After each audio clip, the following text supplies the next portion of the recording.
Hi, ഇന്ന് നമുക്ക് ഒരു മീറ്റപ്പിന് പോയാലോ? ഇന്ന് ഞാൻ ഒറ്റക്കാണ് കേട്ടോ. ഞാൻ ഒറ്റക്കായിട്ട് എന്ത് മീറ്റപ്പ് അല്ലേ? ഞാനും എൻ്റെ ഒരു ആരാ അത് വഴിയെ പറയാം. അപ്പൊ നമുക്ക് വൈമാളി വെച്ച് മീറ്റപ്പ് കൂടാന്നാണ് പറഞ്ഞിരുന്നത് കേട്ടോ. അപ്പൊ ആളെവിടെ ഉണ്ടെന്ന് ഒരു കൂടത്തില്ല. എന്തായാലും ഗ്രൗണ്ടിൽ പോയിട്ട് ഫോൺ വിളിക്കാം.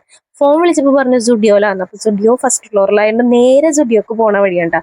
അവിടെ ചെന്നപ്പോഴോ ഡ്രസ്സ് പെരുതിലോട് പെരുതില്.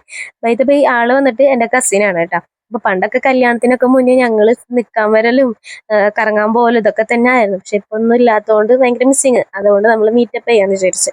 അങ്ങനെ നമ്മൾ ഇപ്പതേ ഒരു ഡ്രസ്സൊക്കെ എടുത്ത്, പക്ഷെ അത് വെറുതെ ഷോ മാത്രം. അങ്ങനെ നേരെ നമ്മൾ ഉദ്ദേശിച്ച സാധനം കിട്ടാത്തതുകൊണ്ട് നേരെ നമ്മൾ ട്രെൻഡ്സിൽ കയറിയിട്ടുണ്ട് കേട്ടോ.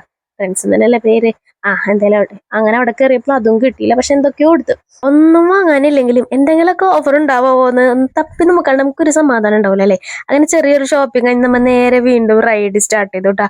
അതും പുള്ളിക്ക് അവിടെ താമരകൾ ഉണ്ടാവില്ല. അപ്പൊ തിരികെ കണ്ടു നിന്ന് എന്തെങ്കിലുമൊക്കെ കഴിച്ച് പോരാന്ന് വിചാരിച്ചുകൊണ്ട് ഒരു താമര പോലും വിരിഞ്ഞിട്ടില്ല. ഇങ്ങനെയൊക്കെയുള്ള സ്ഥലങ്ങളിൽ പോയി കഴിഞ്ഞാലേ അധികം നേരം അവിടെ നിൽക്കാൻ പറ്റില്ല കേട്ടോ. കാരണം അവിടെ നിന്ന് ഇങ്ങനെ മസാല മണം ഇങ്ങനെ അടിച്ചോണ്ടിരിക്കും.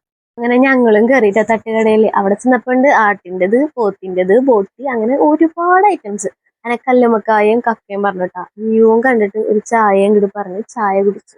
അപ്പത്തേനും നമ്മളെ കക്കയും കല്ലുമ്മക്കായും ഒക്കെ വന്ന്. ഇനിയിപ്പോ ഒരു ഫോട്ടോ എടുത്തില്ലെങ്കിൽ ഒരു സമാധാനം ഉണ്ടാവില്ലല്ലോ. കല്ലുമ്മക്കായായിരുന്നു കേട്ടോ സൂപ്പർ. കക്കയും കുഴപ്പമുണ്ടായിരുന്നില്ല, പക്ഷെ അടിപൊളി സാധനമായിരുന്നു കേട്ടോ. അങ്ങനെ അതൊക്കെ കലയ്ക്ക് എൻ്റെ ഇടയിൽ മുട്ടയും കൂടി തന്നിട്ട് നേരെ നമ്മൾ അർച്ചനയ്ക്ക് വന്നു. കാരണം നമ്മൾ സ്റ്റുഡിയോയിലും ട്രെൻഡ്സിലൊന്നും പോയിട്ട് സാധനം കിട്ടില്ലല്ലോ. അങ്ങനെ അവിടെ നിന്ന് അത്യാവശ്യം സാധനങ്ങളൊക്കെ എടുത്ത് നമ്മൾ നേരെ വീട്ടിലേക്ക് പോണ വഴി ഒരു മുജിക്കും കുടിച്ച്.